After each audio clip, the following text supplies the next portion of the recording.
Now, in an interview earlier this week, Chelsea and England football player Frank Lampard said that when the England players are trying to win the World Cup in South Africa this summer, it'd be a good thing if their wives and girlfriends stayed at home. I don't want the distraction, he said. So, are we distracting wives and girlfriends, especially when our men are hard at work? Our what? Then there would be a bit of a distraction, yes.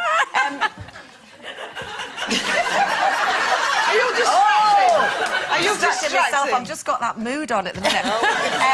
No, I do find Tim coming to my work, I love it sometimes, but he does, it is a distraction for me as well. Because you know when I've told you that Tim wants cheeky cheeks, he does this, oh, so I'll just be about to go and do a live show and he goes, oh, you got 5 minutes in your dressing room, Flo? And I go, I'm doing a show.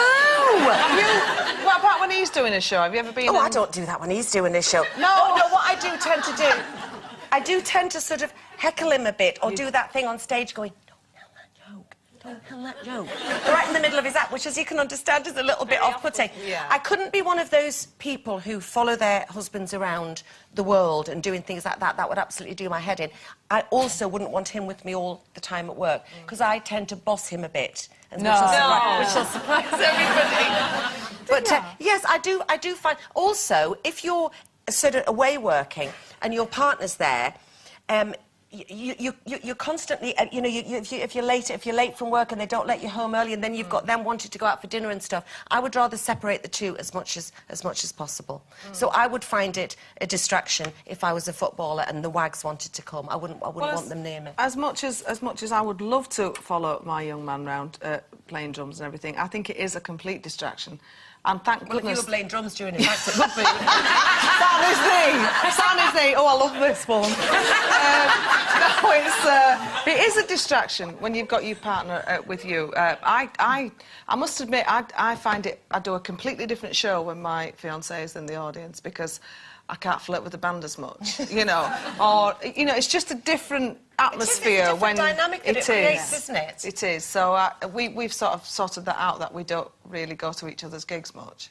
Well, I don't not so much travel with Darren now, but when we first got together, he has, you know, he plays all over the world and quite often gets to take somebody with him. So I would go an awful lot with him before Ben came along. We had this gig in the Dominican Republic. Very, very top DJ. Yeah, he's a DJ.